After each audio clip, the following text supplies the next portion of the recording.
তুমি কি জানো তোমার জীবন বদলানোর জন্য শুধু 1 মাসই যথেষ্ট? হ্যাঁ, মাত্র 30 দিন। কিন্তু এই 30 দিনই তোমার পুরো জীবনকে বদলে দিতে পারে। প্রতিদিন সকালে তুমি উঠে ভাবো আজ কিছু একটা করব। কিন্তু কিছুক্ষণ পরেই ফোন হাতে নাও। স্ক্রোল করতে করতে সময় চলে যায়। তারপর আসে অলসতা, ঘুম আর হাজারটা অজুহাত। দিন শেষে তুমি বুঝতে পারো আজও কিছুই করা হলো না।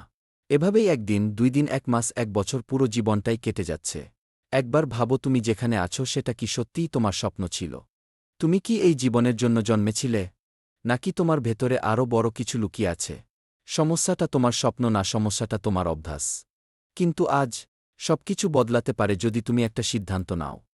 মাত্র 1 মাস, 30 দিন নিজের সাথে কমিটমেন্ট করবে। কোনো অজুহাত না, কোনো আলসেমি না। প্রতিদিন ভোরে উঠবে, মোবাইল ব্যবহার কমাবে, নিজেকে প্রতিদিন 1% করে উন্নত করবে। ছোট ছোট কাজ কিন্তু নিয়মিত। প্রথম কয়েকদিন কঠিন লাগবে, মনে হবে ছেড়ে দাও, কিন্তু যারা থামে না তারাই একদিন বদলে যায়। 7 দিন পর তুমি পার্থক্য বুঝবে। 15 দিন পর আত্মবিশ্বাস বাড়বে। 30 দিন পর তুমি আর আগের মানুষটা থাকবে না। তখন তুমি বুঝবে সফলতা কোনো ম্যাজিক না, এটা প্রতিদিনের ছোট ছোট ডিসিপ্লিনের ফল। তুমি নিজেই নিজের জীবন বদলাতে পারো, শুধু দরকার একটা সিদ্ধান্ত। তাই আজ থেকেই শুরু করো। আর কমেন্টে লিখ, কারণ 1 মাস পর তুমি নিজেকেই চিনতে পারবে না।